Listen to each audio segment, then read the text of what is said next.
Dear Diary, I had dreaded the day I'd have to face Chief Justice Hawker, yet nothing could have prepared me for what transpired in that meeting. Instead of a dangerous man wielding his constitutional powers like a sword over my head, I was met in my office by an old fool, foaming at the mouth with wild theories of international conspiracies, communists and capitalists alike out to destroy his beloved country. I must say I pity the man. Despite everything he said and the threats he uttered as he found me unwilling, in the end, to support his crusade, I believe he loves his country. Well, at least the swordish parts of it. He'd probably round up our bloodish citizens any chance he'd get. Still, in the end, not all conspiracies were a product of a decaying mind, and I've learned two important facts. First, there is significant support among the conservatives for a return to a Solish state, evidenced by the amount of information leaked to the hostile Supreme Court and the surveillance their supporters organized of members of parliament they deem subversives. I had to assume that our police and armed forces likely hold sympathy for them as well, adding yet another dangerous ingredient to the volatile mix Swordland has become. And second, that Franz Richter, whose capitalist globalist sympathies I had expected, may have committed treason by selling out our country for his own political gain. Many things have happened, and many new illuminating things have come to the forefront in the last episode. Chief Justice Hawker certainly has lost quite a few marbles, and that doesn't make him any less dangerous. If anything, that makes him more dangerous. And given that I have listened to the conspiracy theories of an old man, I have not followed his desire to declare a state of emergency, return to dictatorship, and kick all them foreigners out of the country. Which means that I am now very much in a position where the Supreme Court is going to be trying everything they can to block the constitutional reform, not because, as I had initially surmised, it would deprive them of their powers, but because the Chief Justice believes that it is an international conspiracy to subvert the purity of swordish blood, or something in that direction. So, yeah, that went completely sideways. And, okay, that means we'll need to reevaluate our approach to how we're going to deal with the constitutional reform. And it reinforces our absolute necessity of getting Justice Edmonds on our side, such that we can get both the centrists and the reformists to vote for the constitutional reform. It also means that we have to hope that she can control her faction, and both other centrist justices are voting in favor, because I'm pretty sure that Hawker's got pretty much everyone in his... he's got everyone in the old guard section in his pocket in one way or another. Okay, actually talking about in his pocket, Nia mentioned something. Let me quickly look that up. Yeah, that was Gloria Torrey, the Speaker of the Assembly, who is the leader of the conservative faction inside the USP, who she mentioned was in the pocket or under the strong influence of Chief Justice Hawker. So that's probably how he's getting his information, and how these kind of surveillance and paranoia things are coming about. We are still relatively widely out of budget, but we've probably got a few more projects to undergo before things get any better. Let's see what's in the news before we continue with things. The Lockhaven Times. Chief Justice Orso Hawker has been spotted entering the Maroon Palace. Our sources are intrigued by the timing of this visit that is happening right after the increased conversation around the so-called democratic reform. Historically, Mr. Hawker usually does not frequent the palace unless for official business, and this was certainly an unplanned visit. Clearly, there must be something he wants out of this. Our speculation is that this has something to do with the reforms. More to come on this later. Well, you're not wrong. And it's interesting how much everyone's observing everyone else. So he hasn't managed to sneak in unseen to the palace either, which means that I think the Lockhaven Times was relatively neutral towards me. So We'll see where that all goes. For now, I only have one option, and that is to continue. I believe there's nothing else on the map. The economic stability is still in the toilet, and yep, we shall continue. Oh, Trials of Democracy. Are we having another chapter of sorts? We will see what that looks like. That was the Maroon Palace, I believe, in the background. Okay. Lots of news. A turn was that a full turn actually that has ticked over? Good grief, that took a long time. I don't know how long this game is going, so we will see what has changed. Okay. Stonk's still going down, which is bad. We've got plenty of reports to read, and we've got lots of news to go through, so let's get to it. The Economist's report about upcoming government budget changes. As the top economy experts in the country, we have been, yeah, clearly you are, been watching the upcoming changes to the government budget very closely. President Rain's first internal economic challenge lies ahead, and we will see if he can prove his capabilities as a leader who can think ahead. The potential ramification, well, translated, we will see if he does what we think he should do. Otherwise, he's obviously an idiot. The potential ramification of diverting the funding to certain governmental branches has always been a point of contention for any leader and is no different for this case. We will see if President Rain can hold onto the promises he has given during the election campaign. Yeah. I can't actually completely remember what I had promised during the election campaign. I might have to look up if there was any documentation of this. We promised change, that much I know, and I did say we were going to focus on education, but I'm not entirely certain if that is still part of the electoral campaign or if that came in afterwards. Wholesword Post. The Red Youth rises, warning bells for Swordland. So they're less. So okay, so Wholesword Post is clearly the more conservative side of things. Recent activities of the Red Youth, seen rallying in Narbel, have set alarm bells ringing. The sudden visibility of a group known for its radical political ideology, clearly unlike the people who actively assassinated members of parliament, raises concerns about potential threats to Swordland's national stability. Clearly, unlike the people who decided to assassinate a member of parliament. The resurgence warrants vigilance and a closer examination of their intentions and potential influence on our nation's political landscape. So, yeah, you just don't like them. Okay, so that would have been the Conservatives. I'm going to take a note that Wholesword Post is likely centre-right. On to the La Haven Times. Worker unions put pressure for promised benefits. In a tactical move to accelerate the implementation of the promised benefits, the Communist Party of Swordland and the Labour Union of Swordland, the Communist Party isn't actually in the parliament because they don't manage to cut the electoral threshold. Labour Union is the single Labour Union of Swordland, have declared a labour strike at Gasum. Okay, so this is continuing the escalation of the Gasum troubles. The action seems to serve a dual purpose, exerting pressure on Gasum's management to uphold its commitments and indirectly reminding President Rain of the expectations ahead of his meeting with Gasum chairman Ewald Alfonso. Oh, I'm going to be meeting Alfonso. Again, I'd find these things out in the news, which is always hilarious when I get to know those kind of things first from the news.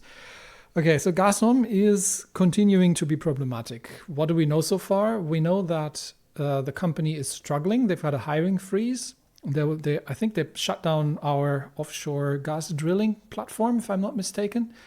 And they have, there's clearly unhappiness, but they are economically very essential.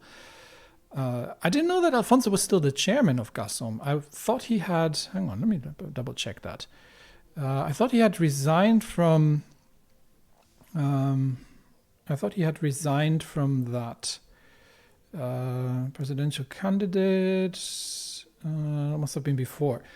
He joined USP in 40, was elected Executive Committee 41, stepped away from his active role as CEO in 45, and became he's the chairman of the board. Okay, so he's still exerting significant trouble because the article on Gasum itself actually mentioned that after his departure, after the change in leadership to a new CEO. I didn't know, it does say he became the board's chairman. So the change that hasn't really changed, right? The leadership. It's not because Alfonso just left Gazom that the whole place went to heck. But he's still very much in power there. So I'm still not completely not buying the whole charity shtick that he's coming along with. So it seems that I'll be meeting with him, and we will seeing what is to be happening to Gazom. We will see about that. School poisoning in Rebel. Okay. Police have arrested the principal of a high school in Rebel in southern Bergia, where 12 students died after eating a free meal laced with pesticides. The students, aged between 15 and 17, died after eating a lunch of a local dish of zabla, cooked at the school in a poverty-stricken city. Police have started the investigation to solve the mystery of how the pesticide ended up in the food. I would not put the far right or the conservatives aside from that potentially. So that is obviously a tragic development, because these kids have done nothing wrong and did not deserve what happened there.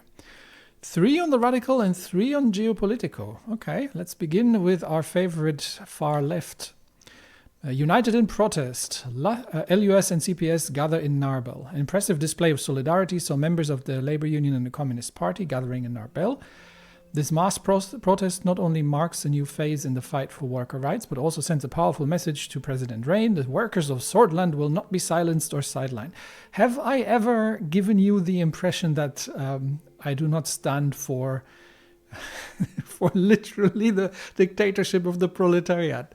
I am a well-known communist. Good grief. Time for women to stand up. Okay, this might actually be something that my wife is somewhat interested in. The women in Swordland have always been under pressure by the unequal society and the system of discrimination that was built by old men who only knew about war, said Katarina Horton in a women's rally that was held. Horton was wasn't she of the Labour? Yeah, she's from the Labour Union. The Swordish League of Women is organizing a number of rallies across Swordland to bring the change Swordland desperately needs. It is time for Swordland to realize that we have to respect every individual regardless of their sex and strive to become an advanced civilization. Women have long been pushed to the corners of the social and political life. I mean, we certainly have a fair amount of female participation in the political scene. But it might be different in other areas of life, obviously. To address this change, a new campaign was started all over Swordland to establish a framework for women's rights. Swordish League of Women is organizing rallies with the support of the Minister of Education, Ciara Wolda, and member of the Assembly, Katarina Horton. Everyone is equal according to the Swordish constitution, but there are no protections against discrimination, which only reinforces the inequality in practice, said Wolda in a press conference. This movement must be supported by all Swordish women as well as men. We need to bring change now. We can do it. That might actually be something for the Constitution, if that would work. She was education, wasn't she? I think, Minister of Education, Ciara Wolda. And we are questioning Solist Education. The newly unveiled SIPA Education Performance Report unveiled a sad reality about Swordland's abysmal status in comparison to many countries. Swordland was rated 39th out of the 68 nations that were assessed by the OMEC organization. The primary gauge for the quality of education is made from a sample of 16-year-olds from each nation and their capacity in fields like mathematics, history, chemistry, and many others. One of the key issues was seen as the strong focus on history and citizenship classes, leaving little time for scientific fields. Okay, so we're effectively having, we're still having a fair amount of indoctrination in there.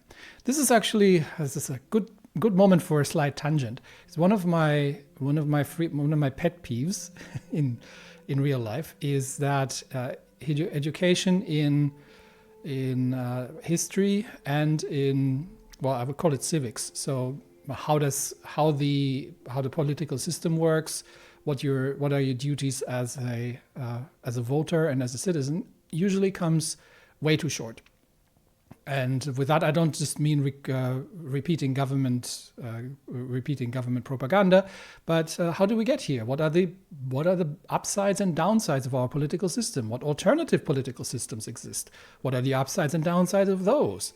How did political change happen in the past? How could political change be brought about in the future? What safeguards do we provide? And so on and so forth. So I believe that if you are in a democratic system, you have to get every citizen has a vote. Every citizen must be educated in these things, which means this needs to go into the high school curriculum, in my opinion. And oftentimes it's done not to the depth I believe is necessary for a citizen to successfully resist political manipulation and populism. Anyway, so this is actually important, but of course we also need to balance that with science, and maybe we could remove a bit of the beatification of Sol and his our great leader, and replace the time with something more productive.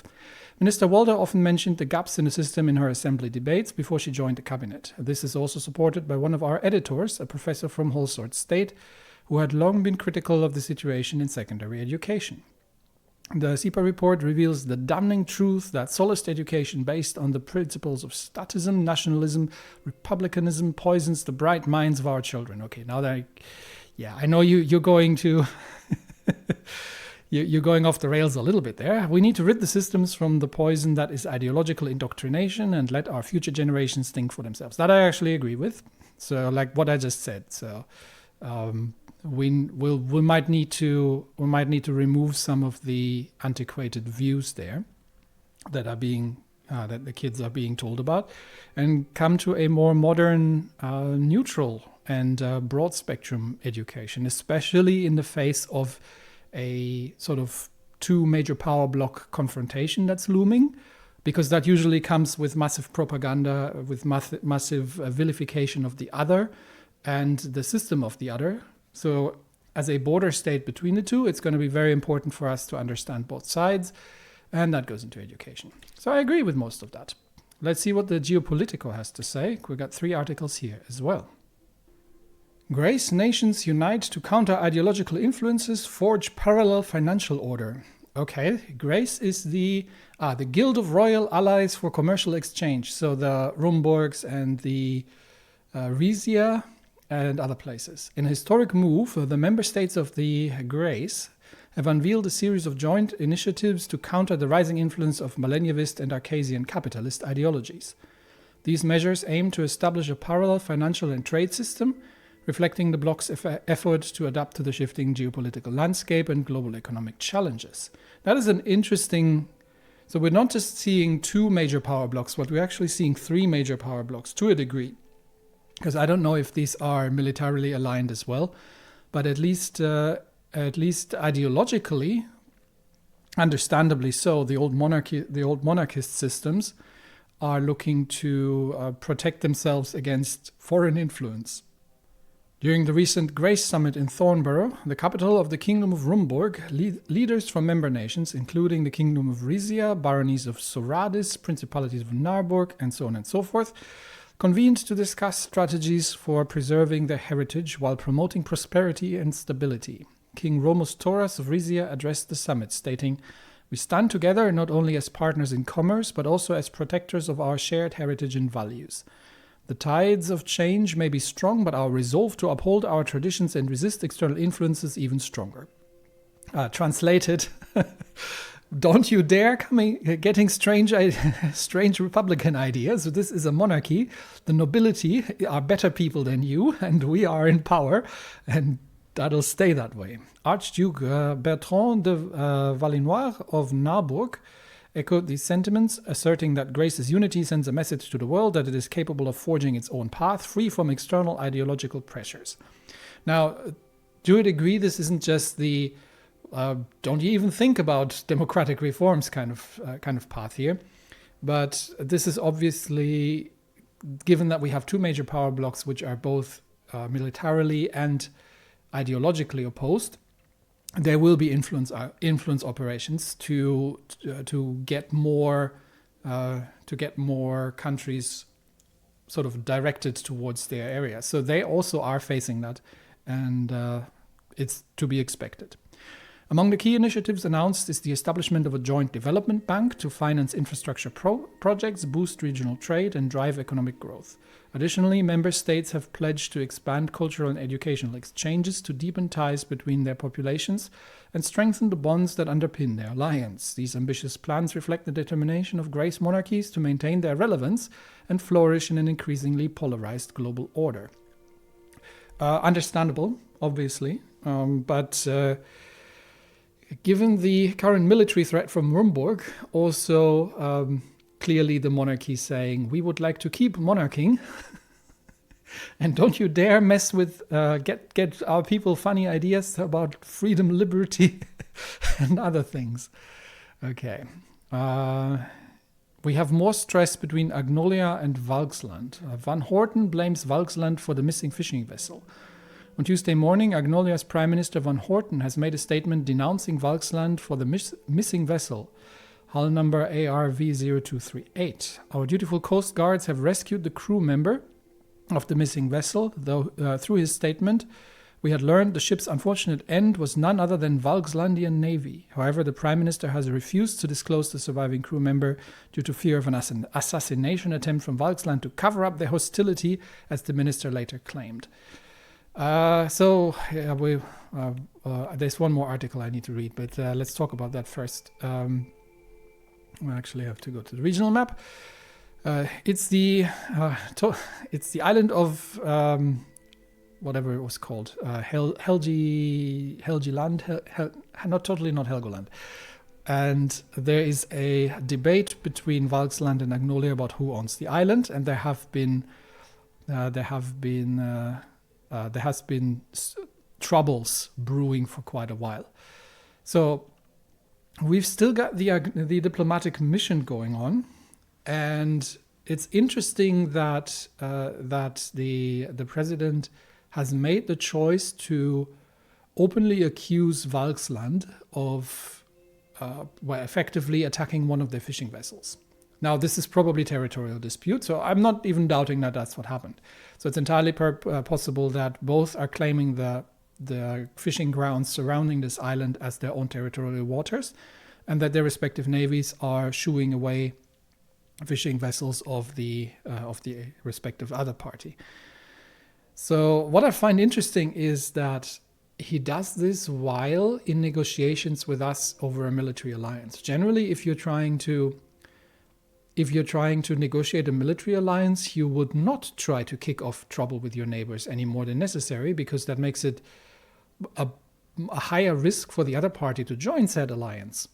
And he was clearly trying to use the military alliance option as leverage between Agnolia and Swordland in order to get concessions that would help him domestically. So he was making promises, he has to keep them, he needs us to do so. He's trying to use dangle the prospect of a military alliance to counter Rumburg in front of our noses. At the same time, if he's now kicking up stunk with the Valkslandians, then that makes it even higher risk for us. I mean, not that I was going to go there anyway, but it makes it an even higher risk for us to do this.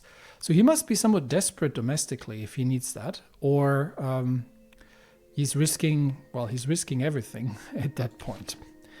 So yes, that is an interesting development for sure.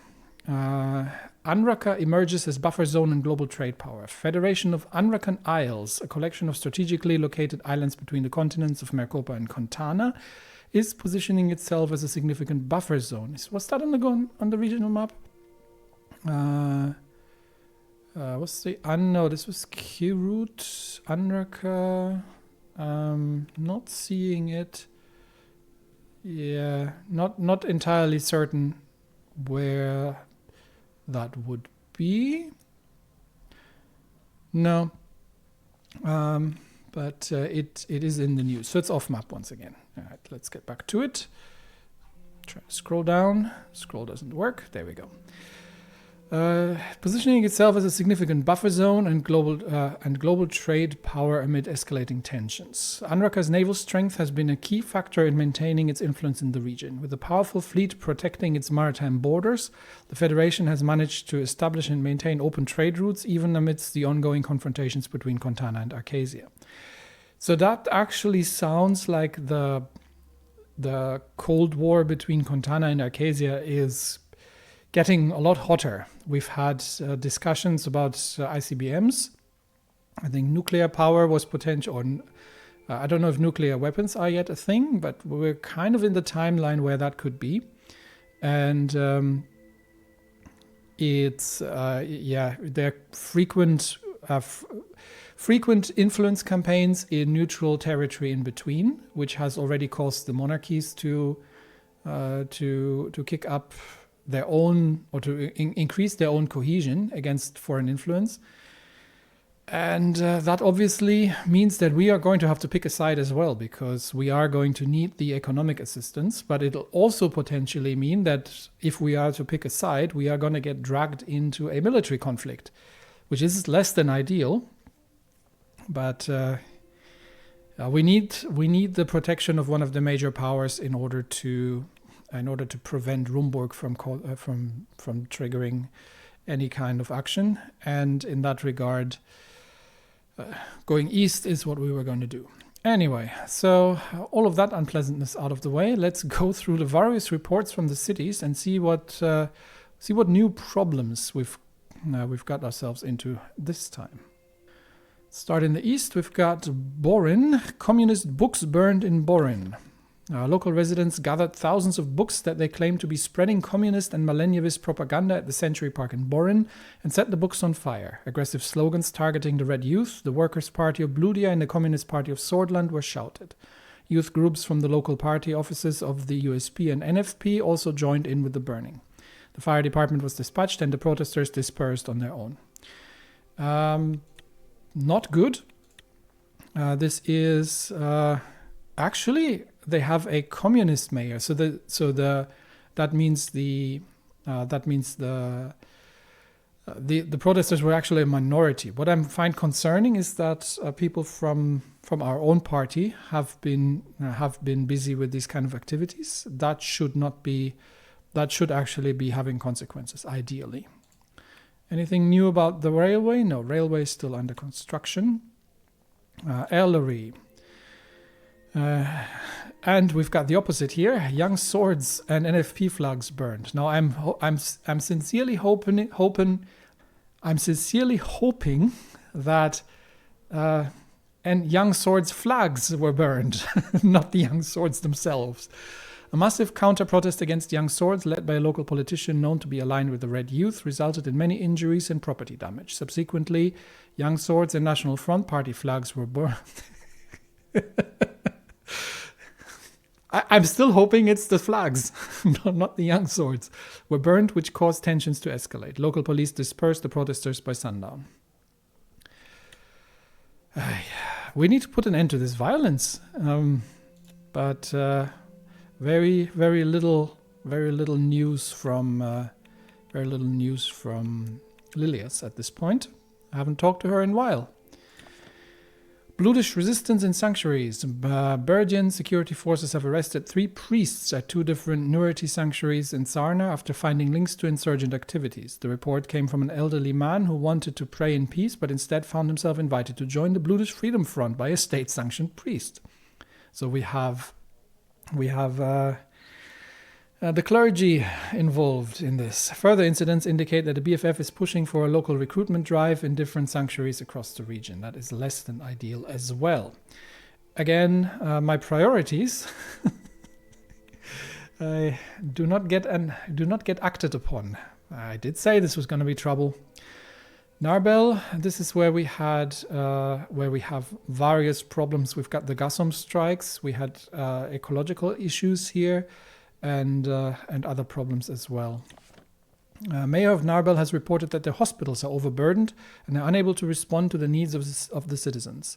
He complained about months-long waiting lists for terminally ill patients. On top of the capacity issues, it was also noted that the facilities are still largely using outdated technology. So healthcare, this place has all the problems. We've got organized crime, we've got lack of healthcare, we've got no literacy, and we've got an overburdened police force, widespread protests, and a single ecological destruction, worker strikes, a single employer which is running under one of the more corrupt people in Sordland's history. What else is going fine? Lochhaven. A recession hits farmers again. Oh, good grief. As per the latest news from Lochhaven, the farming industry has taken another hit as a result of the recession. There are reports that 16% of all wheat in Lochhaven is rotting in barns due to lack of buyers. Farmers are requesting additional funds from the government to survive the year. Oh, God. Yay. Good grief. That is less than ideal. Now, why does this happen? Recession, yes, but food is basically an essential item. So unless the people actually stopped eating, and we're not actually having sufficient domestic demand for wheat and wheat products, which is extremely basic, then that means the rest is probably usually going into export, I would have to guess. So I think that's something we need to potentially investigate. But of course, the farmers aren't. The problem is, the farmers need to survive, and they're very seasonal. So if they can't sell their goods, or they can't make ends meet, then they will either go down, or they will not be able to plant sufficiently for the next season, which means we are potentially facing food shortages. Would have to rely on foreign imports, which is less than ideal as well. Unfortunately, nobody seems to be getting the security situation under control, so economic recovery is harder to work out than it looks. Stonks go down. Not good. Whole sword. We have we've got a barbecue with Frank. That's actually comforting, I hope, for a change. We have a legislative debate on the repeal of the EPA. The GNA was the stage of a contentious debate today over the proposed repeal of the EPA of 1932. Arguments both for and against the repeal were put forth, with Franz Richter of the PFJP and USP reformist wing leader Albin Clavin leading a faction advocating for the repeal. Now, actually, that we know a bit more about Mr. Richter, I feel that his motives may be a little bit more, even a little bit less savory than what I initially thought. So he's not just a capitalist and a globalist by conviction, but it could also be that he's having direct contacts with Arcasian investment or energy interests who would like nothing more than get control over our natural resources. They argued that such a move would foster economic growth and increase foreign investment. However, the United Sordland Party and National Front Party, under the leadership of Gloria Tori and Kesaro Kiebener, respectively defended the act vehemently, citing the need for Sordland to protect its strategic industries from foreign control. The final decision now hinges on the vote, which will be held the following month. If I have anything to say about it, and at this point I'm assuming I don't, then I would prefer to nationalize these things. So I'm actually finding myself more agreeing with Tori and Kiebener, despite Kiebener's generally unsavory positions in this regard. That this is an important national security issue. And an economic one as well. Okay, so we can do something hopefully a little more lighthearted, and we can have a barbecue. It was a Saturday afternoon, my first break from work in what felt like years, and the weather couldn't have been more perfect. Trying to keep my mind off the upheaval sparked by the circus assassination, I lit the backyard grill.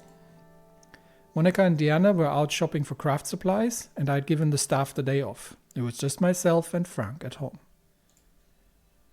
I wasn't sure how he felt about me at the moment, but I did know how he felt about barbecued ribs.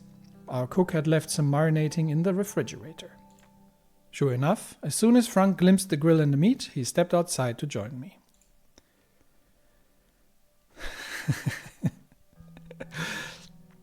So he's a teenager, he's insecure, he's a bit rebellious, he's looking for, he feels insecure due to the whole situation going on nationally, and he's looking for some reassurance. That's my current summary of his state. So, come to spend some quality time with your old man, have you? Sure, if you can spare a few minutes out of your busy schedule. Yeah, you need to still learn how to make your barbs less obvious. Look, I am the president, right?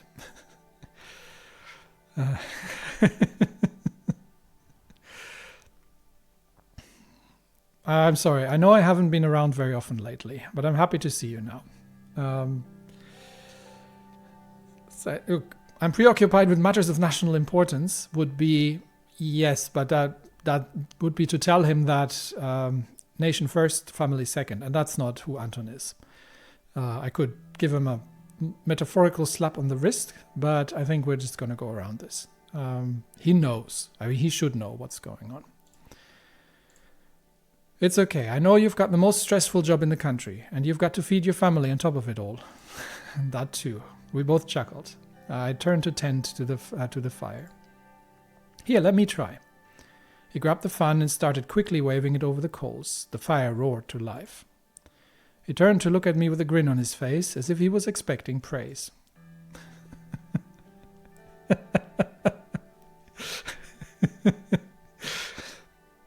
And don't act like you've done something special. You're just fanning the flames.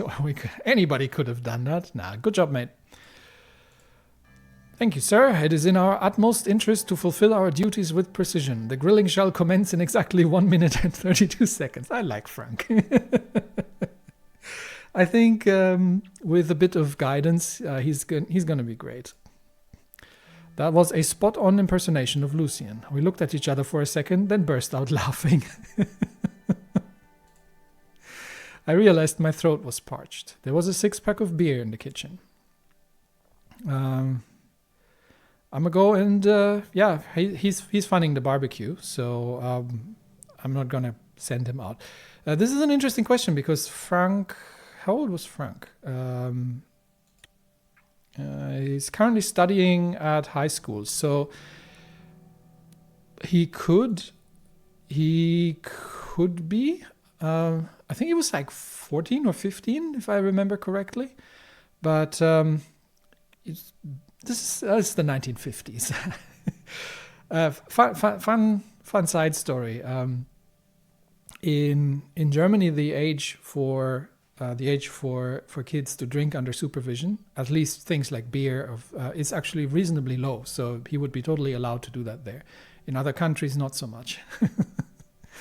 But I'm going to get up and grab a beer. I opened it, sat down, and gazed out of the city skyline with my son. For a moment, my thoughts flashed back to my childhood and my relationship with my own father. My father was a poor man who struggled to provide for us on his meager income. He put me to work on the farm we're reminiscing. He put me to work on the farm long before I was Frank's age, and even then, we couldn't always make ends meet. Yet, we were always close as a family. Yeah, this is Anton's upbringing, right? He never had much, but he also never felt that he needed much, and family always came first. Now that I was the president, I knew Frank would never face the same hardships I had. I couldn't deny that I felt a bit jealous. Dad, can I ask you something?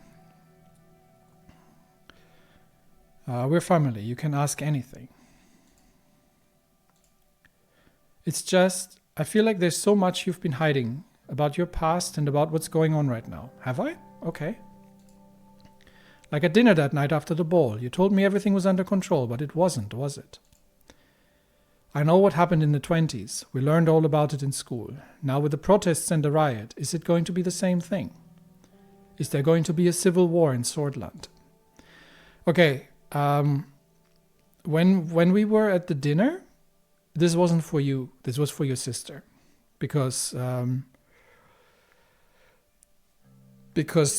you know you have to be aware that you can't just scare her like that. But now that it's just the two of us, I'm going to be totally treating you as an equal, because I think you have a right to know. I hope not. Let out a sigh. What was it like back then? Uncle Peter said the two of you went through a lot. I'm not a kid anymore, you can tell me. Yes, personally, I'm strongly in favor, around that age, I'm strongly in favor of not keeping things from the kids and exposing them, because they will need to know sooner rather than later. Before I could gather my thoughts, the familiar images started flashing before my eyes. Images of soldiers advancing towards me and my friends, weapons drawn, of people I knew, friends and neighbors being dragged through streets and murdered in alleyways. And that little girl's face. Yep. Those were dark times. It seems like it. But you're nearly a grown man. Let's talk about it. He needs to know, because... So that's what I said. Like you can't shield them from this, because they will know, and he needs to understand what the real world is like, and that nothing is ever guaranteed. And of course, this will make them feel.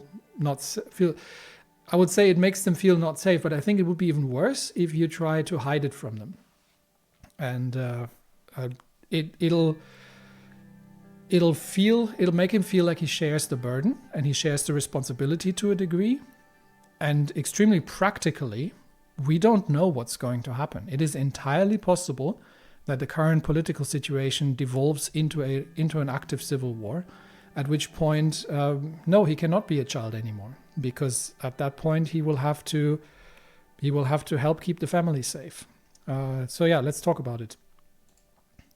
He leaned towards in his chair, his eyes wide.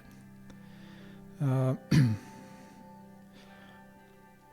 gonna tell him about. Let's start out with the coup of 27. It was time to tell him about the coup of 1927. I was barely older than you are now, studying economics at the Lochhaven Business School. I was a freshman, excited and young.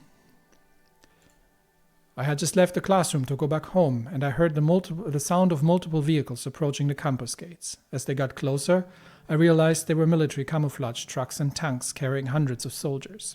Oh yeah, I remember that from the intro. The same soldiers that were supposed to protect Swordland citizens pointed their guns at us. They immediately took control of the facilities. One of my friends asked what was going on and was arrested immediately. More people got angry and gathered in protest. He kept listening, a shocked look on his face. How far can I tell him? Now, I personally believe he needs to know, because he might face that exact situation. We don't know where this is going. He might face that exact situation. So of course, the downside is that he's potentially growing more scared from this. But I think he will need to know, because let's say we are in such a situation and he doesn't know what's coming and makes a poor decision. Let's say he reaches for a weapon or something like that. Then because he doesn't know what could possibly happen, then that could turn out very, very bad. So I think I'm going to have to be completely open with him and effectively treat him as an adult at this point.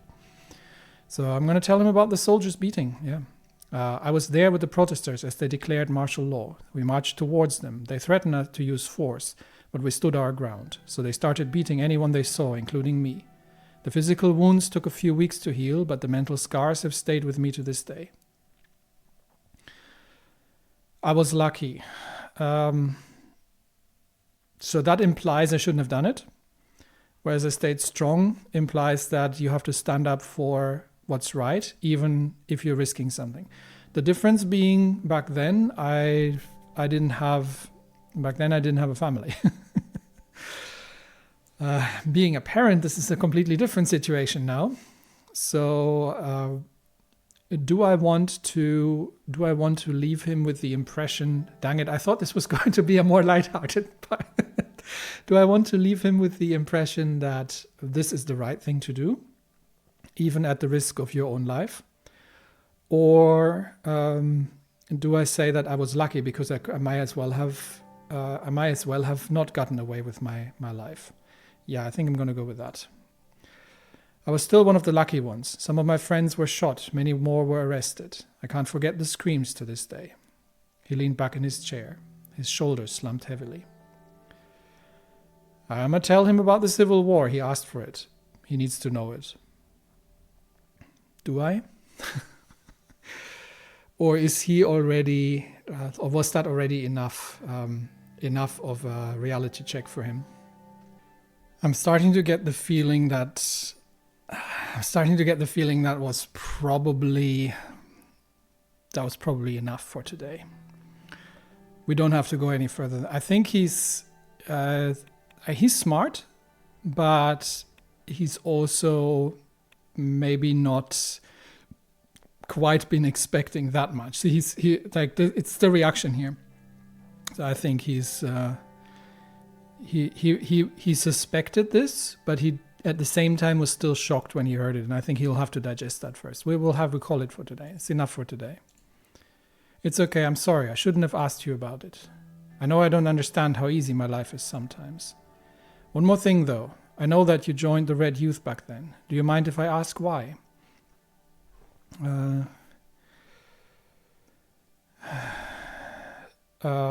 Okay. Whew. None of the answers that I would have liked. So we don't want to brush him off. I can say that I had to survive in that environment. I made a choice. Communist revolution for Swordland was and still is the only way. I disagree with this. I don't think a communist revolution right now is the right way to go. I think what I would like to have said here is back then, I believed that a communist revolution for Swordland was the way to go. Today, I see it more nuanced, and I believe that we can make a millennialist-leaning country or a socialist-leaning country with much improved life for their citizens without necessarily going through a bloody revolution. Yeah, I don't like any of these choices. I don't want to brush him. I don't want to brush him off with that. This just doesn't reflect what Anton's thinking right now. I don't like this either. I had to survive somehow in that environment. This implies that I just joined them for safety because that I didn't actually believe in the cause.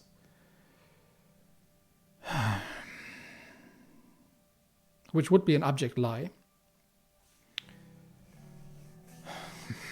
I don't like any of these answers.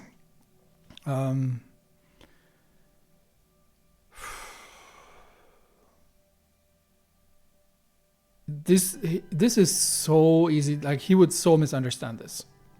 This is really not the right thing to say to him. I think I might have to go with this, actually. I had to survive in that environment and I made a choice.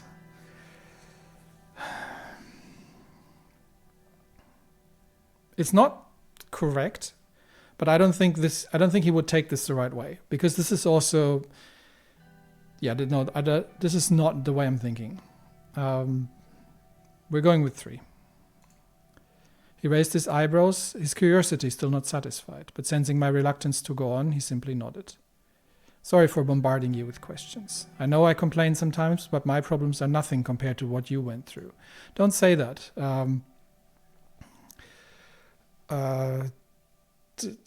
Just because, look,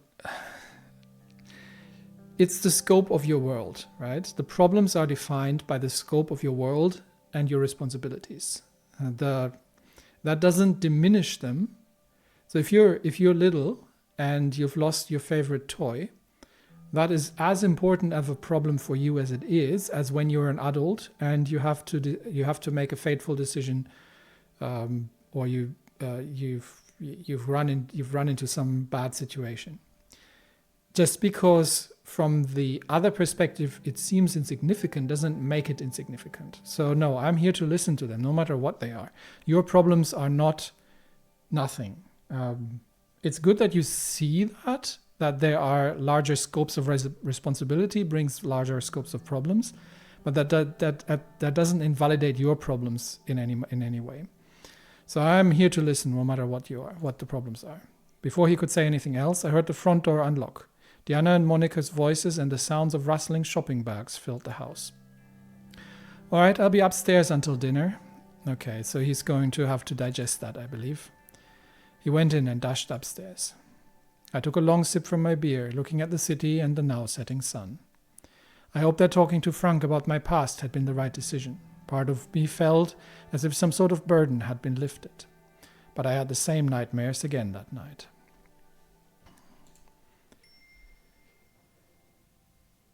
Yeah, it's one of those things that's like this kind of trauma is something you carry with you. So I can't speak from personal experience that perfectly matches this, but I can certainly talk from some personal experience, and these are things that you just carry with you forever. They come back, and they will come back to haunt you, and the only thing you can do is to recognize them, to remind yourself of who you are, and to move forward, because you can't forget things that easily. I think in all, that was the right way of looking at it. There was a good decision to talk to Frank about it, because he was a bit sheltered. I feel like he was a bit sheltered still, and he was a bit insecure of where he was supposed to go. So I think so far I've kind of shown him respect in letting him in on these things and treating him not as a child, but at the same time also shown him that even if you have problems like that, you can still move on, and you can still you can still meet the challenges of today. So hopefully I can be a little bit of a role model for him in that regard, and to make the best of the situation. Anyway, here I thought that was going to be more lighthearted. Well, nothing's ever going to be lighthearted, is it? So still outstanding, manifold problems that we have. We've got more and more, or we've got a never-ending cycle of violence. We've got potential military threats. We have still we've got the unrests going, and we've still got problems with our economic stability overall, and a diminishing amount of government budget that we have available to ourselves. And obviously, we need to deal with the various various parts of political opposition within the country. All of that coming up in the next episode.